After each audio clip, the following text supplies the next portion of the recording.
in the waiting room. I know there's a few people still to join, so I'm just going to give it another few minutes. And I just asked if we can all stay on mute.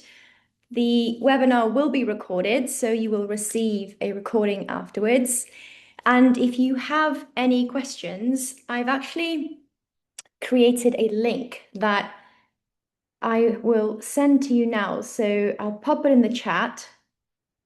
And if you have a specific question related to your horse and you maybe don't want to say it in front of everyone, if you complete this link will direct you to a Google form and it is just for you and me. So if you have a specific question that needs answering and you don't want to maybe ask it here today, then please feel free to complete that link.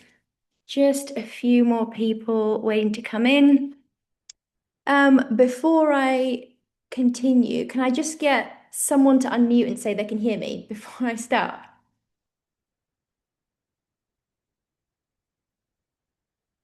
Or just put a thumbs up in the chat. I can hear you. Perfect, thank you. Okay, let's get going and then I'll just admit people as it goes. So, welcome to the Female Rider Code series. This is one of part 4 webinars for the next 4 Thursdays that I'm really excited to share with you because having been a chiropractor for over 8 years now and a rider, there is a big myth, there is a big problem that I'm seeing in this industry. And so I have developed this female rider code for equestrian women that need answers, that are tired of things just being looked at in isolation. So, as I said, if you do have any questions, feel free to just look at the link in the chat. And let's get going. So, you don't have to unmute, you can maybe just type in the chat. Have you ever felt like you've done everything right, right? You've had the vet out, you've had the saddle changed, you've had the new trainer, the new chiro, the physio, everything from even a full body scan, right? And yes, there might have been some arthritis somewhere, but you just haven't got to that moment where everything is clicked.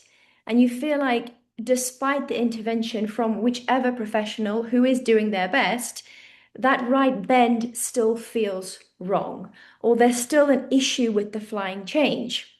Or no matter how much rehab you've done and pole work you've done, the quarters are still fixed to one direction, right? So my question is, why is there still a problem? Why, despite the investment, time, and effort, are we still having these recurring unsolved problems where, let's face it, it's costing us as horse owners, horse lovers, a lot of emotional investment in our own energy, which is so precious as it is. And this is what's inspired me to create this. So, this is actually just a bit of research that I've done just to give us all a bit of like an overview and stepping out to see what this equestrian industry currently is going on from a financial investment perspective. So this stat really took me by surprise. 41% of competition horses are lame at any given time. So that was actually from a study with over, I think it's like 2,000 horses that were ridden with a pain ethogram. And this is alarming. Like, this is scary. And this is the reason why professionals like myself are really coming together and thinking outside the box because that figure needs to come down. I'm on a mission to bring that figure down. Now, there's plenty of money in this industry, right? Over 5 billion pounds annually. The average cost to keep a horse, this is what the stats are saying. It depends on location, obviously, it depends on the yard, things like that. The annual cost is around 10K just to keep a horse. Never mind things like tack, never mind things like training, and then the all expensive, needed elephant in the room, which are vet bills. And even just speaking to my clients this week and just asking, how much have you spent the last year? And it's really shocking how many insurance quotes are maxed out. We're still, and this is the thing, it's good that we're spending money investing into understanding our horses, but why are they still not where they should be given the time, emotional energy, and money spent? This is the questioning, right? So there is a system gap in how we actually are reading not only what, say, an X-ray is showing, but putting that into a practical application from a written perspective. There's money in it, it's just the system at the moment is the gap. And that's what I'm going to be showing you over the next 4 weeks. So, oh, let's just enlarge myself. Who am I? For those of you that don't know me, I'm Nika, and I don't want to say I've done it all, but I've been a rider. I've looked and studied and done everything I can from a understanding the human physiology, especially from a woman perspective. And I'm also a horse chiropractor. So my ridden career started as pony club and then went into okay, you can't. My parents couldn't afford a horse, so I went into flat racing. I became a flat jockey. I won 2 out of 5 races as an amateur flat lady, and then I turned my skills into dressage. And I was fortunate enough to bring this one of these beautiful Lusitanos all the way from novice up to Prix St. George and doing that with a lot of hard work, a lot of failures. But what I'm saying is, I understand the movements, and I really believe as a chiropractor, body worker, professional now, it really gives me an understanding to link all these systems together. And that's why I put this together because it's the linking that's missing. It's great that we are looking at things from different angles, but when it comes to bring them together, this is not well known or spoken about. So, the way we currently manage horse problems is a bit like this, built on isolation. So, a professional identifies a problem in one area of the horse's body, and let's be honest, it's usually a relief because, as the rider or even as the body worker, especially early on in my career, I would feel recurring compensations or recurring, we'll learn about that, restrictions in the horse's body. And then I realized, well, this is coming back, like it's not improving. And then we'd go in for further investigation, and with the vet would say, okay, well, it's got something in its stifle, and you feel a bit relieved as a practitioner, and I'm sure as the owner as well, you're like, oh, well, that explains everything, and it's almost like a one of those moments. But we treat that area, right? And there might be a relief, there's a bit of hope, but then the problem recurs or something else happens. And then something new appears. And it's this constant cycle that is so familiar everywhere in the world now, from working in the UK, working in across Asia, Dubai. I see the same patterns and the same problems that the equestrians are having. And this is a limitation to a worldwide limitation that I'm on a mission to solve and a mission to help. So this is the common circle I've kind of described here, which is like, we have our prized possession, our dream horse that's with us.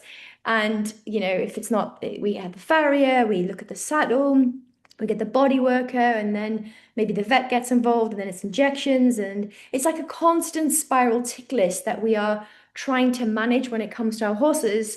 But as I said earlier, it feels like we are almost putting out little fires instead of getting to the root cause. So just want to start with two things here. And this is something I read the other day that I thought I had to share in this presentation, which is why is there such a conflict in the equestrian world? Now, maybe there's this all over, right? Corporate, different industries. But as someone who's worked only in the equestrian industry most of my life, I've grown up with this. And have you ever noticed this or been involved in something like this, which is it starts off as a very, honest, open conversation between two professionals or, maybe between yourself and another owner which can then actually turn into a conflict, which then, in some cases, even turns into a personal attack.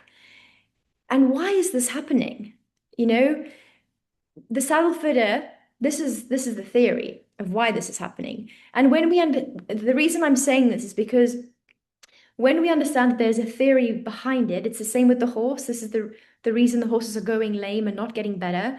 There's a system and reason behind it, which is why I'm doing this today. But if we think about ourselves, we especially if we've been in the industry a long time, we start to develop our own little unique technique, model, framework. So a lot of it can is based on science, but then you kind of adapt and mold to what works for you, okay? Which in one way is fantastic because it's your little own thing, and but you become proud of it.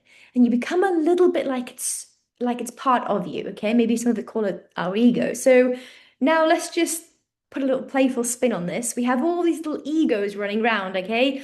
The little chiropractor here who's been in it for years and knows her model and it works. And then you have the saddle fitter who also knows the model and works, and then the vet and the trainer and the dentist and then something goes wrong because all of these little models are not communicating, or when they do communicate, which model, which little ego has the final say? Now, obviously, there is a legal reason who has the final say, but my question is, are we approaching this in an ego way as opposed to which we all know deep down, and it's the reason we all spend so much of our time and so much of our energy into helping and being with horses is that model actually what the horse needs, right? And it's definitely a question that I ask myself even before proposing something to a vet or proposing something to another paraprofessional, another chiro, another physio.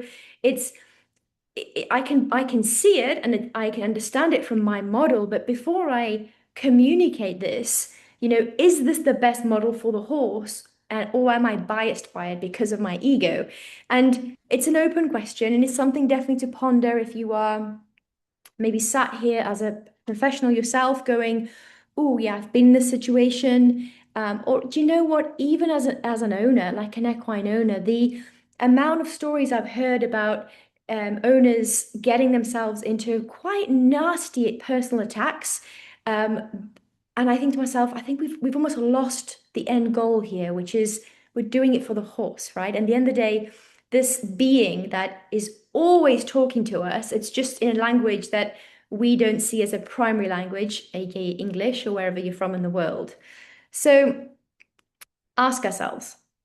We need to ask ourselves as horse lovers, no matter what discipline you're in, is are we defending our own model, our ego, or can the model be slightly different for what the horse needs? So I'll give you two examples of this kind of isolated approach that I'm seeing so often across the world. The first one is something like hock arthritis, very, very prevalent nowadays in young to older horses. Um, the joint gets identified, it's diagnosed, it's treated. There might be some improvement, hopefully there is, but in a lot of cases, we're seeing a very short-lived improvement. And then either something else goes wrong or the original problem just comes back. And there's a pattern. Now, the same goes for something like kissing spines, another very common unfortunate pathology that can easily be avoided is the diagnosis is confirmed depending on the degree. You can go in for surgery, you do all the rehab in the world, a year of rehab. It's actually saying now to really fully recover from kissing spine or support the body from kissing spine, but your horse can't do a flying change. The original pattern that you were struggling with prior to all this time investment, emotional investment that you spent and sacrificed, you still come to the end of it. And you're like, well, my horse still can't do a flying change. And these are two cases where I'm sure you're sat there going, yeah, I hear this all the time, or you're maybe going through it right now. So before I explain some of the frameworks, I just need to clarify, like, pain does matter. So I don't want to sit here and say, oh, getting that hock treated, diagnosed and treated is not needed. Of course, it's needed. Like, we would never ever want our horses to work in pain. We never want to push them where they are, suffering from a joint that is inflamed and they are struggling. We don't want that. So working with your trusted vet, your professionals is so important. You guys know that. That's not what I'm talking about.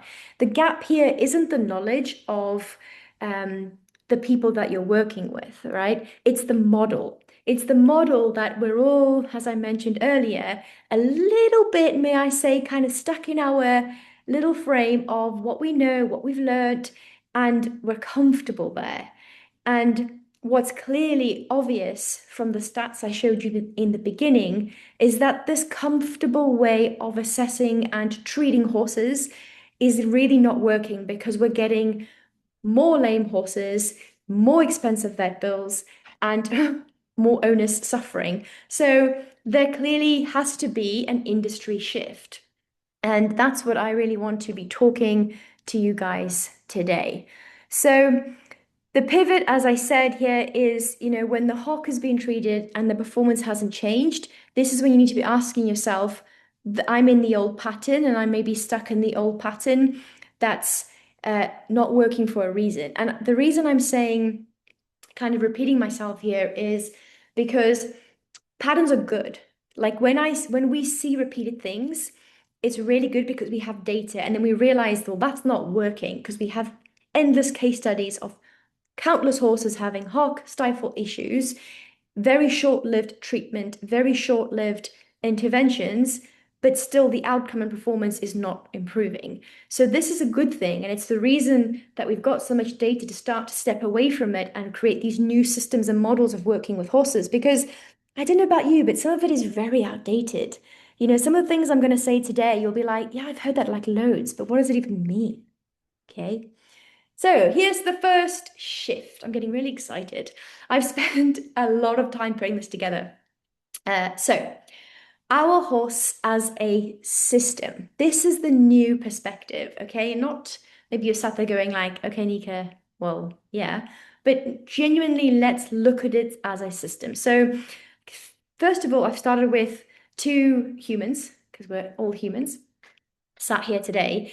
If we compare a power lifter, right, which is built for this kind of explosive force and in a specific movement way, you would look at him and go, yeah, he's an athlete, right? And then you compare that to a ballet dancer for the control, precision, the full body, like dynamic flexibility that you're not going to see in the power lifter and vice versa. That ballet dancer is not going to be able to do what the power lifter is doing. Both of these are unique athletes, and both of these are physically exceptional, but they are built totally different like mass distribution, the different, you'll start to notice. I don't know if you've actually seen this. A marathon runner is a really good example. Like some of the probably the top 10 marathon runners, like for example, the London Marathon that's just happened. If you took the top 10, stood them in a line, they have very similar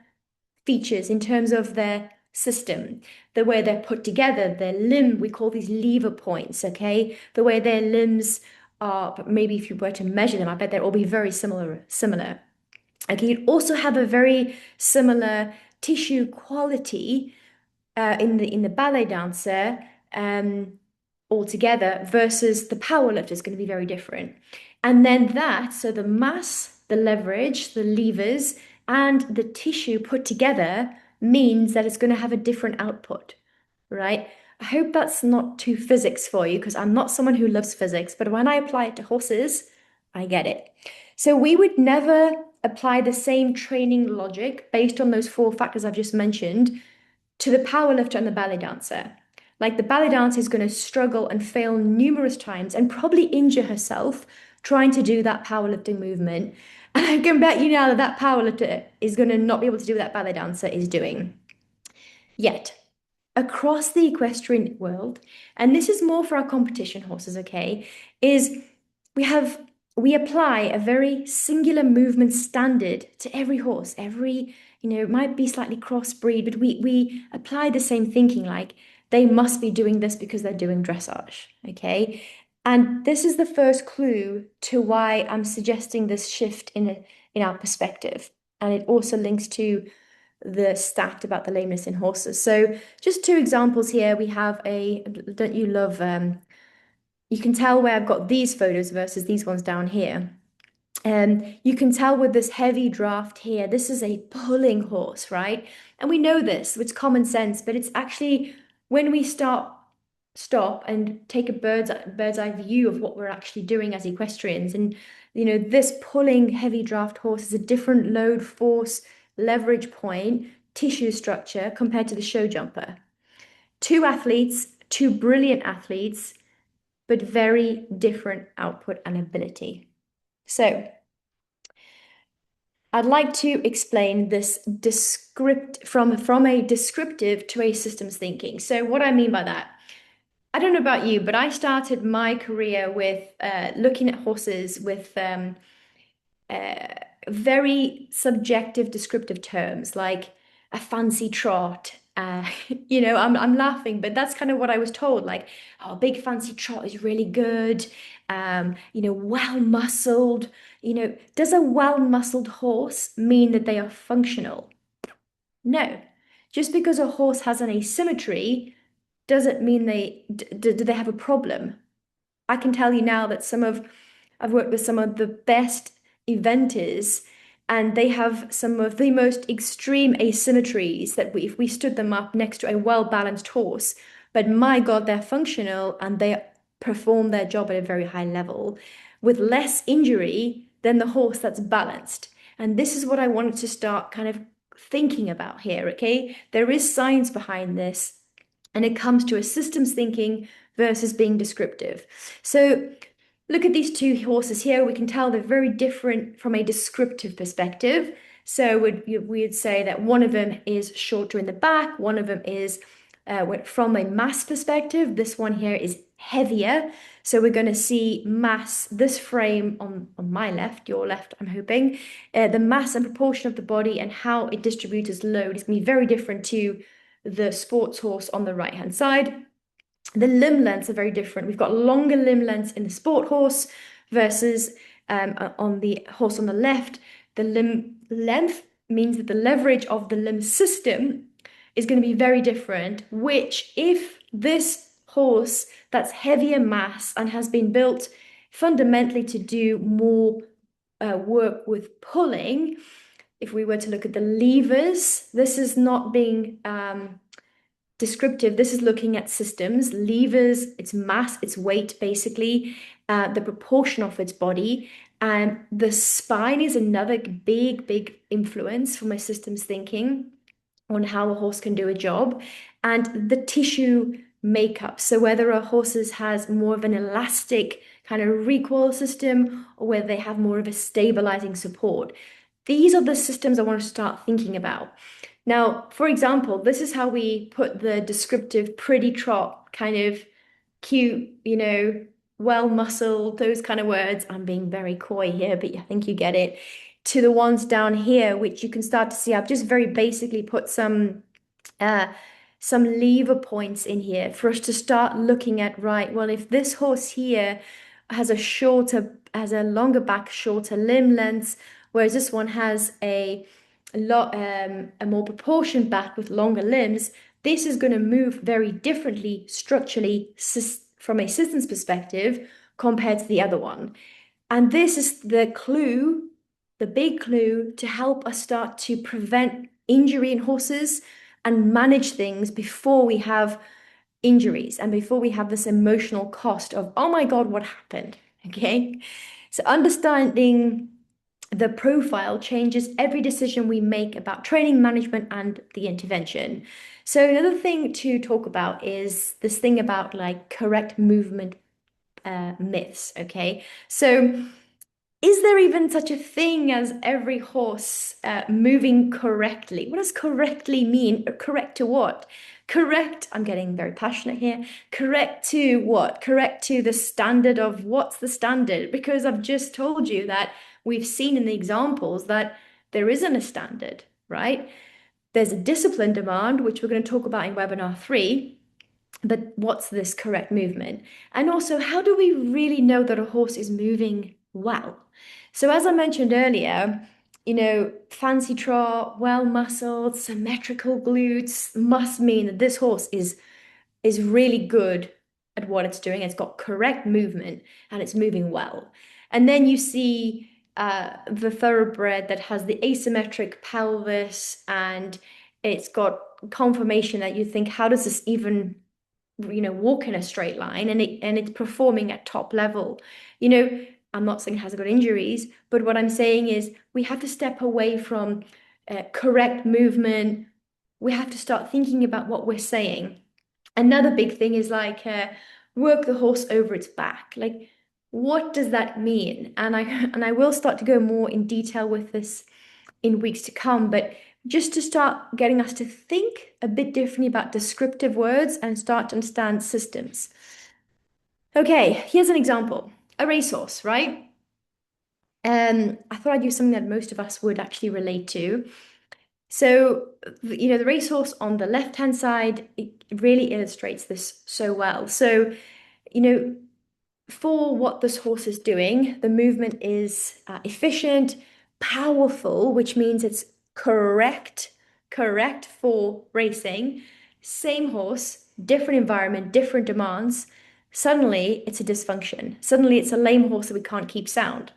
And I'm sure you're sat there because I've got this from countless case studies of horses that have been, for example, even in a show jumping career most of their life. They get sold on, suddenly have to do dressage, and they are so lame that in some cases they have to be put down. Like this is happening everywhere around the world now, and it doesn't have to. We're missing that systems approach thinking. We're missing this gap between understanding what the horse in front of us can do physically and should be doing as well, and not kind of what we want to what the demand requires. It's honestly going to save us so much time, money, and emotional um, stress as well. So this was actually the next slide. I was talking to another practitioner about this who's amazing. I would love to one day collaborate with him.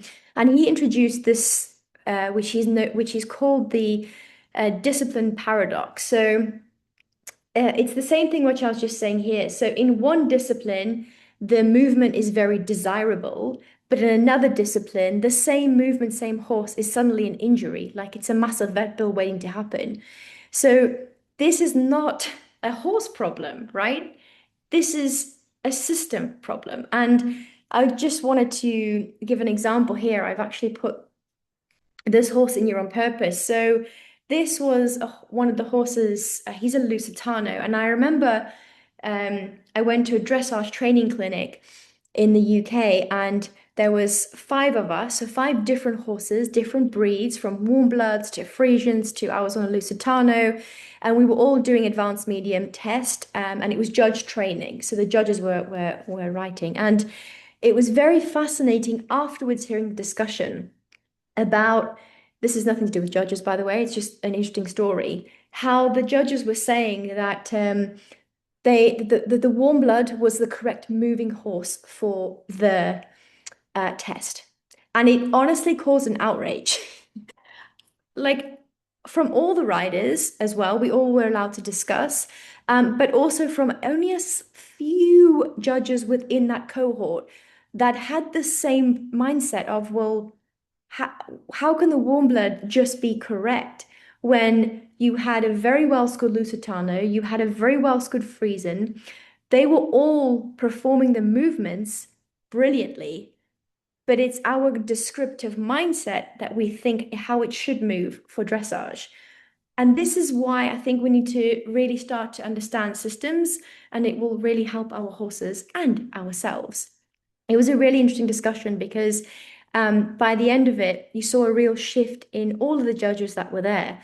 Um, same discipline, but different breeds doesn't mean one is correct over the other. And it's really understanding those few judges that understood individual breeds. They knew about the structured system. They knew about right for based on how this Frisian is put together, based on how the Lusitano is put together. they were doing the movements very well. It's just a bit of an eye-opening thing, which I don't think many people are, actually talking about. How am I for time? Make sure good. I'm just gonna have a drink. If you have any questions, by the way, remember in the chat there's a link. You can just fill that out, especially if you don't want to ask a question on here. So the next slide is also based on a conversation that I got asked, is the question of compensation. How often do you hear this word? Like, oh, it's compensating. And has anyone ever asked a professional what they mean by compensating? Um, if you stood about five of us in a line, we would say something different. And this is half the problem. It's too vague. It's based on that descriptive thinking again, where it's, attached to your model, your ego, when it should be a systems uh, standard that everyone understands and that we're applying that to all the horses. So what is a compensation, right? Is there actually a definitive framework for it? Um, what I currently see, and I will go into what I reframe now as a compensation, is at the moment it feels like, and I think the reason we have so many lame horses, by the way, lame isn't just limb lame, there is body lame. So you know those horses that are not lame on a trot up, there's no head knot, again, that needs to be abolished, but they are lame in the body, as in you as the rider are sat on board and you cannot bend that horse to the right, or that rib cage is so fixed, bulged to one side, quarters are fixed to one side, that is still lame. That is affecting performance as a limb lameness would as well. And at the moment, I feel like we are little fire brigades running around, just constantly waiting, reacting quickly, treating, managing, waiting for the next fire to start with our horses. It's like a constant bah!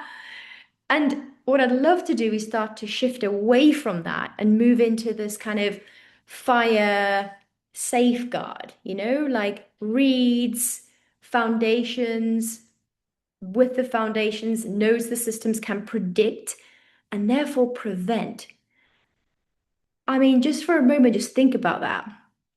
From the current running around, putting out little fires, waiting for the big fire to happen, to a model framework system that reads, predicts, and prevents.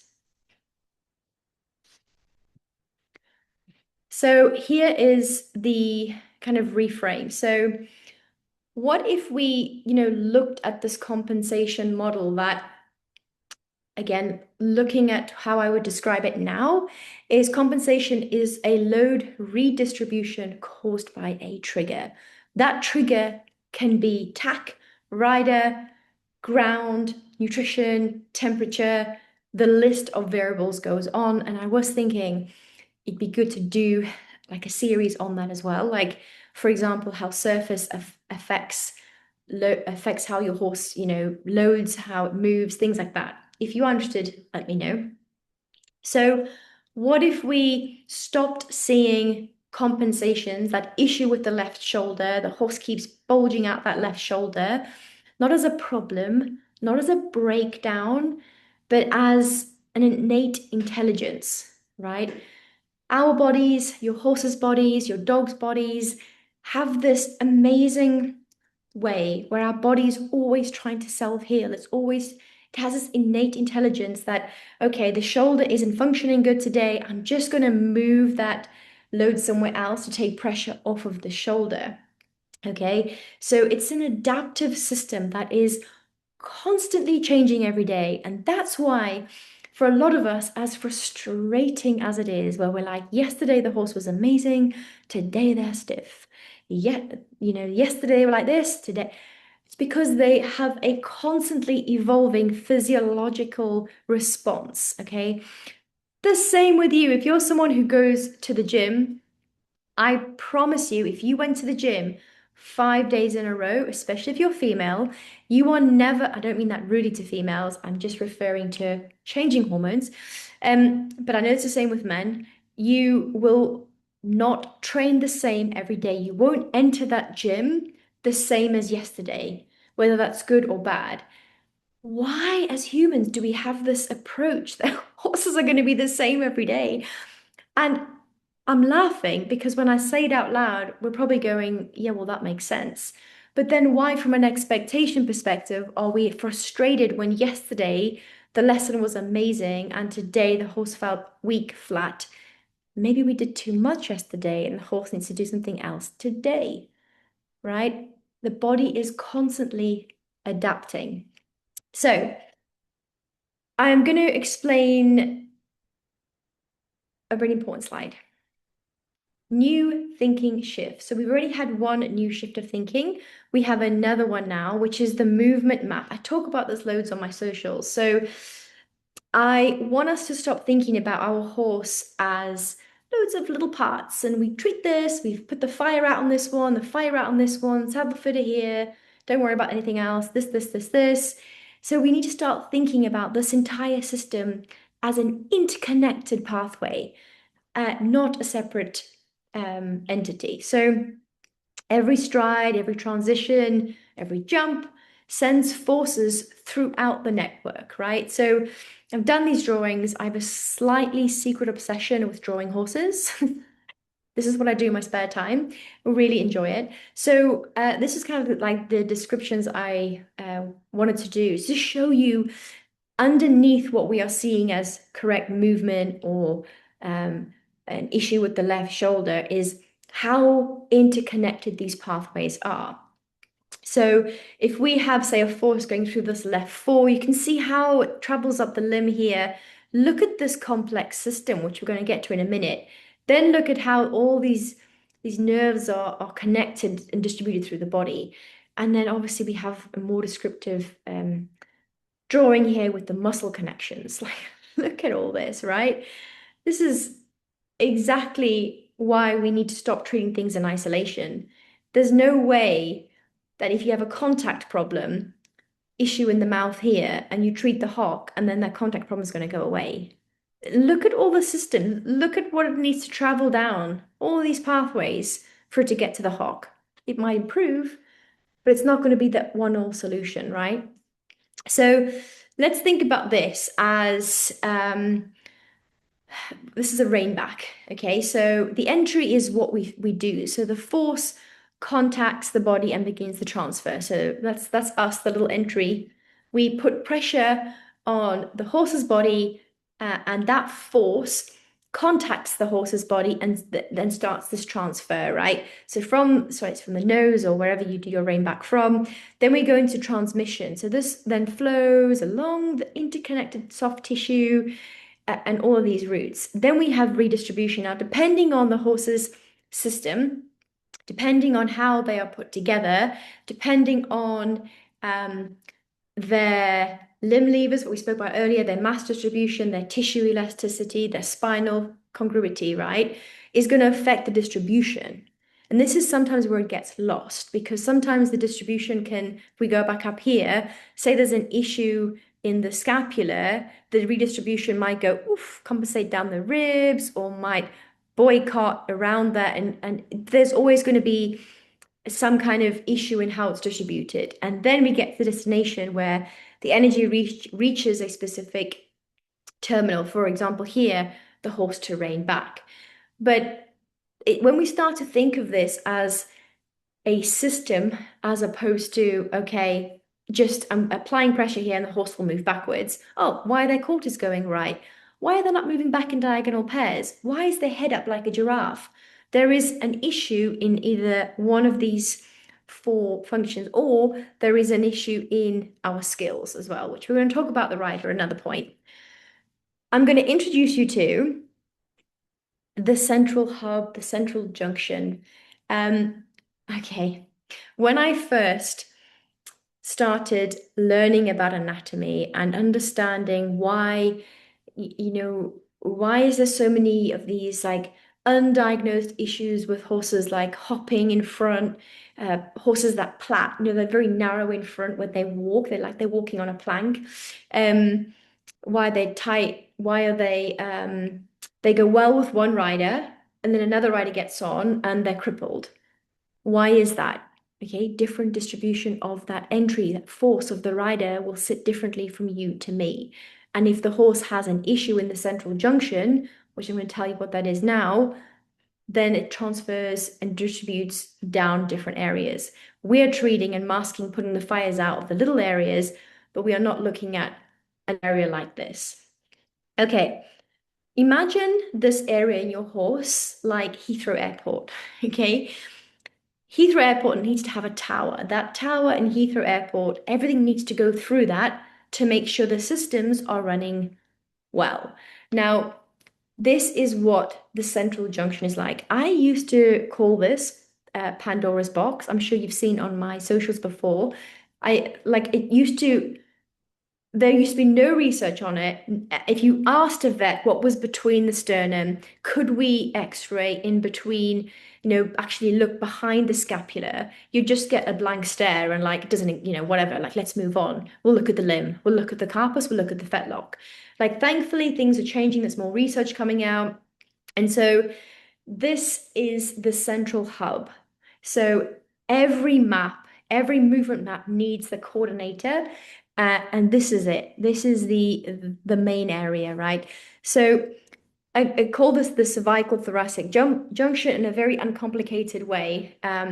This is where the spine, the cervical spine meets the thoracic spine, and this joint is actually the most mobile joint in the horse's body. And just to go back to this image, can you just see, like, this is the area here, right?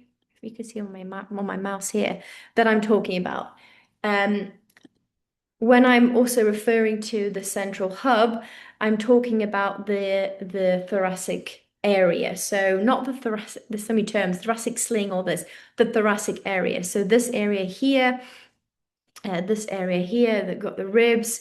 We've got these really, really strong ventral muscles that are also, you can see how all of these attachment points, it's very, very unique. And it also explains why it's called what it was called Pandora's box and why many diagnoses just didn't know where to happen. We didn't have the equipment, we didn't know where to start.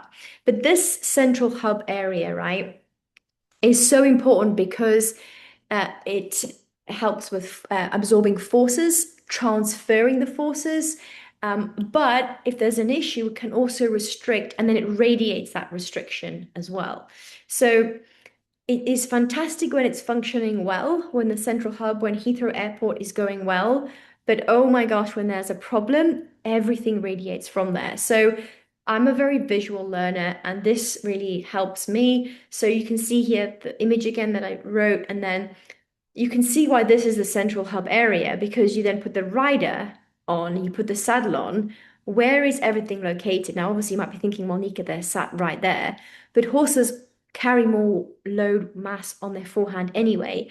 And as a rider, we would be sitting more towards that end than we would the back end. So you can tell why this is the central hub, but also why there's so many issues of these lame horses.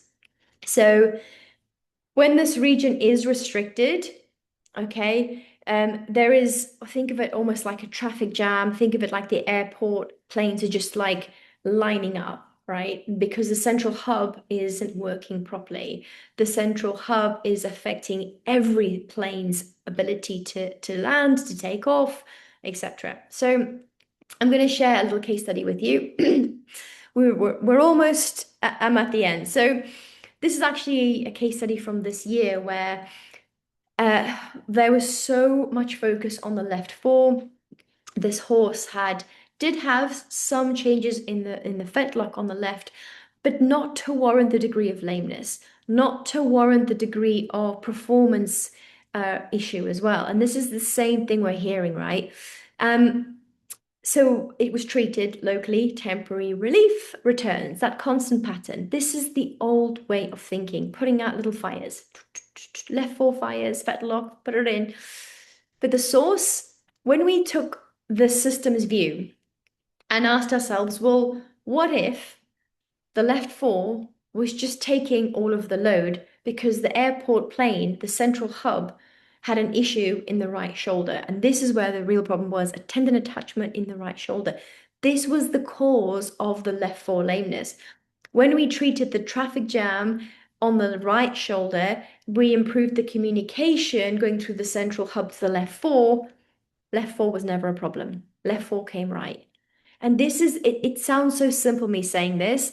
And obviously, I think what would be very beneficial would be start to go through these systems in more detail, but I don't want to overload everyone straight away. So these examples, case studies that I'm sharing with you is something that I see every single week, where especially if an owner and a vet has just said, I'm really tired of treating this hawk. Like it's not getting better. We can't keep doing this. Okay, we need to be looking at the central hub. We need to be looking at this horse as a system. Remember those 4 points we spoke about in the beginning? What's its mass distribution? That's what we need to be looking at. What's its lever length? What's its spinal congruity? How is the spine put together? And then also the tissue. So how is the tissue put together as well? Those factors are going to be very, very important. So from today, 3 shifts that I would love us to really start to think about.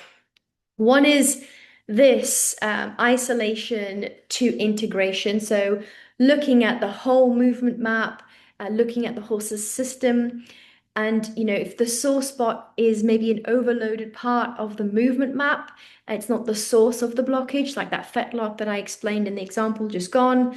I'd also like us to go from reactive to prediction. So instead of putting out fires everywhere, let's start understanding this systems approach that we can read, understand, and then prevent versus run around like putting out these fires the whole time.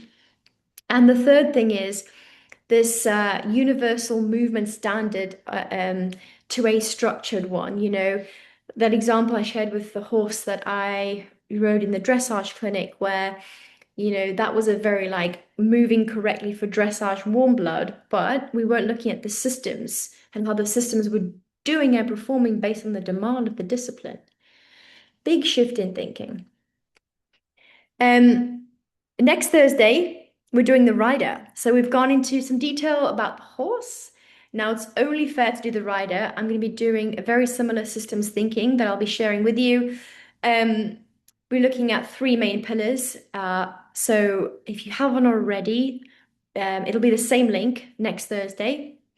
And just to finish off, if any of you would like to actually have more of a personalized assessment tailored to you and your horse, this can be done in person or virtually. We have the systems now to do this. It's not a consultation, it's actually a blueprint for you and your horse, so you can get this more one-to-one support. Complete the link that I've sent to you and just put in there that you'd like to jump on a call with me, and we can go through it together.